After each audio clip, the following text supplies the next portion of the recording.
ما ستشاهدونه في هذا الفيديو هو عرض وثائقي وتحليل لما نشر في تقارير إعلامية متعددة حول قضية إبستين دون الجزم بصحة أي رواية أو اتهام. في كل مرة يظن فيها الرأي العام أن ملف جيفري إبستين قد أغلق إلى الأبد، تظهر تفاصيل جديدة تعيد فتحه من أعمق نقطة فيه، وكأن هذه القضية ترفض أن تدفن. ملف لم يعد مجرد قضية اعتداءات أو شبكة نفوذ، بل أصبح لغزاً مظلماً تتداخل فيه السياسة والمال والسلطة وأشياء أكثر غرابة وإثارة للقلق. السؤال الذي سنحاول الاقتراب منه اليوم ليس سؤالاً واحداً، بل سلسلة أسئلة تبدأ من داخل منازل إبستين نفسها. ماذا كان يحدث خلف هذه الجدران؟ ولماذا تخفي الصور المنشورة أكثر مما تكشف؟ خلال الأيام الماضية أفرجت وزارة العدل الأمريكية عن دفعة جديدة من الصور والوثائق المرتبطة بتحقيقات إبستين، وهي صور صادمة بكل المقاييس، لا بسبب فظاعتها فقط، بل بسبب ما تحمله من دلالات مقلقة حول نمط حياة الرجل وطبيعة الأماكن التي كان يقيم فيها. من بين أكثر صور صدمة لقطات تظهر فتاة تقدم لإبستين ما يبدو أنه كعكة مزينة على شكل لا يليق، في مشهد أثار موجة غضب واسعة بسبب رمزيته الصادمة، إلى جانب صورة أخرى لفتاة تظهر بساق مكسورة دون أي توضيح رسمي لملابسات الإصابة أو ظروف التقاط الصورة. والسؤال الأخطر الذي لا يمكن تجاهله قبل أن نكمل هذا الفيديو: الجميع يعلم لماذا كان إبستين يصور الآخرين، فالتوثيق هنا مفهوم، وسيلة ابتزاز واضحة ومباشرة، لكن اللغز الحقيقي يبقى: لماذا كان يصور نفسه؟ ولماذا كان يفعل ذلك وهو يدرك أن هذه المواد قد تكون الدليل الأقوى ضده يوماً ما؟ الصور الجديدة كشفت أيضاً عن تفاصيل معمارية ورمزية لافتة.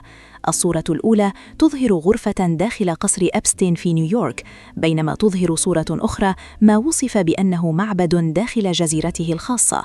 اللافت أن التنسيق اللوني الأزرق والأبيض يظهر في كلا الموقعين، ويتكرر في أكثر من مساحة داخل ممتلكاته.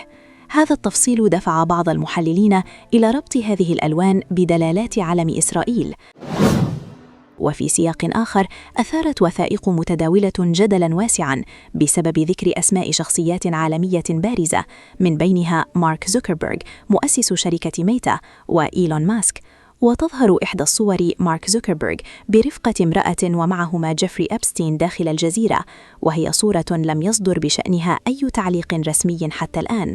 صور أخرى وصفت بأنها شديدة الغرابة، من بينها صورة لبيل كلينتون وإلى جواره شخص بملامح مشوهة اعتبرها البعض شبيهة بالشيطان، وهي صورة أثارت موجة من التفسيرات المتطرفة، في حين شدد مراقبون على ضرورة التعامل معها بحذر دون القفز إلى استنتاجات غير موثقة. الأخطر في هذه التسريبات ما قيل عن مواقع دفن مشبوهة داخل جزيرة إبستين يعتقد أنها مرتبطة بجرائم وانتهاكات خطيرة ضد ضحاياه. هذه المواقع بحسب ما يظهر أمامكم في بعض المقاطع المصورة. وفي جانب آخر لا يقل غرابة، كشفت مقاطع فيديو أن إبستين كان يصنع الموسيقى بنفسه ويقوم بتشغيلها لضيوفه داخل ما عرف بلياليه الحمراء، في محاولة بحسب محللين لخلق أجواء نفسية مسيطرة داخل تلك اللقاءات. في تطور بالغ الحساسية تتداول تقارير وتحليلات غير رسمية مزاعم تشير إلى امتلاك الرئيس الروسي فلاديمير بوتين معلومات محرجة تتعلق بدونالد ترامب وارتباطات محتملة بملف إبستين، ما أعاد تسليط الضوء على شخصية غامضة تعد محوراً أساسياً في هذه الرواية. الحديث هنا عن كارينا شولياك، امرأة بيلاروسية قليلة الظهور، كانت تعرف في الدوائر القريبة من جيفري إبستين بلقب المحققة، نظراً لنشاطها في تتبع تحركاته ورصد شبكة علاقاته. وتشير الوثائق إلى أن شولياك كانت صديقة لإبستين لما يقارب 10 سنوات، وكانت آخر من تواصل معه داخل السجن ليلة وفاته. الأخطر أن شولياك تعد المستفيدة الرئيسية من تركة إبستين المقدرة بنحو 560 مليون دولار، والمودعة في كيان قانوني يحمل اسم صندوق ائتمان عام 1953 أنشئ قبل يومين فقط من وفاته داخل محبسه. آخر ظهور معروف لشولياك كان في مايو 2024 بمدينة نيويورك، قبل أن تختفي تماماً عن الأضواء دون أي تصريحات أو ظهور إعلامي.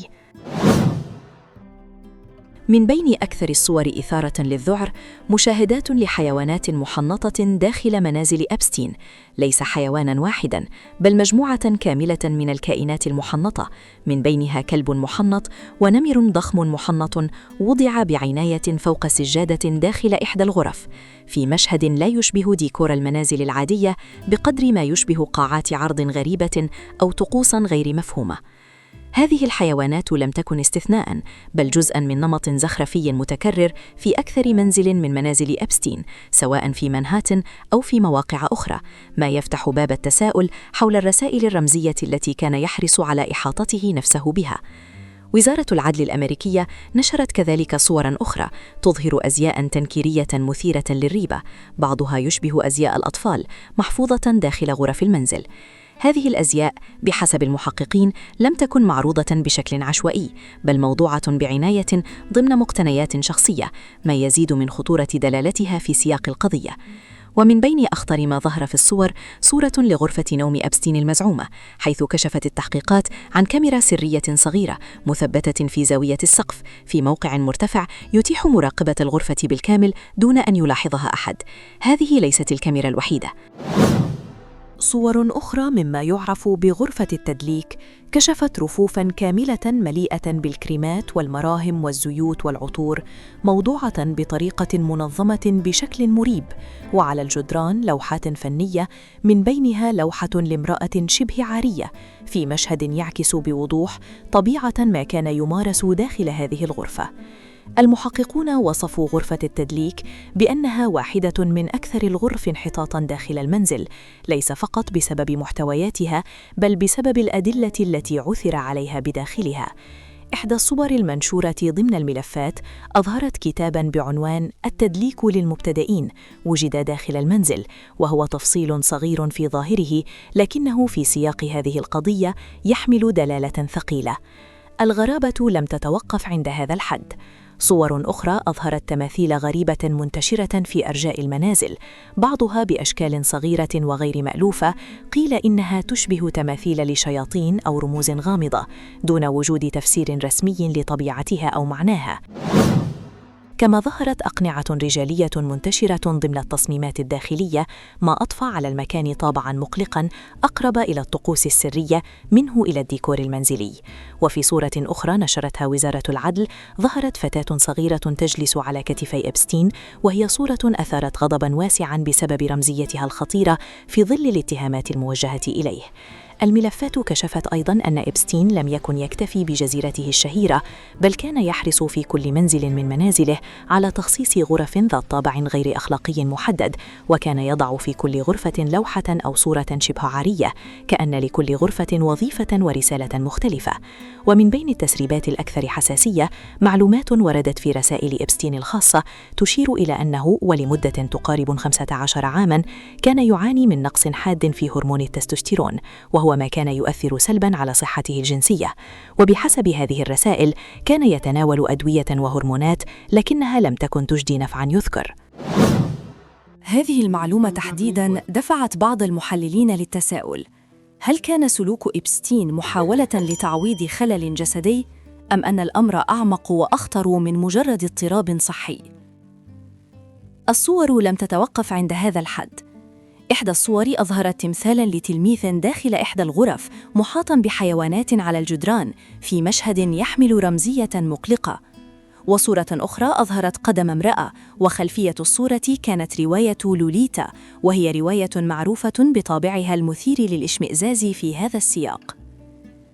وفقاً للملفات تم العثور على ما يقرب من 170 صورة محجوبة لنساء في أوضاع جنسية، العديد منها مصنف تحت قسم يحمل عنواناً عاري.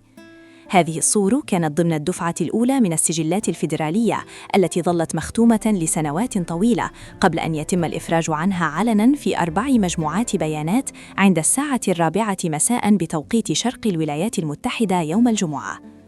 ورغم صدور أوامر قانونية بجعل جميع الملفات علنية، تؤكد وزارة العدل أن عدداً لا يحصى من الصور لا يزال مخفياً حتى الآن دون تفسير واضح لأسباب الإخفاء. ومن الأرشيف ظهر مقطع فيديو قديم لإبستين يقول فيه جملة صادمة، وهي جملة أثارت جدلاً واسعاً بسبب سياقها الغامض والمقلق، ولا تزال دون تفسير رسمي حتى اليوم.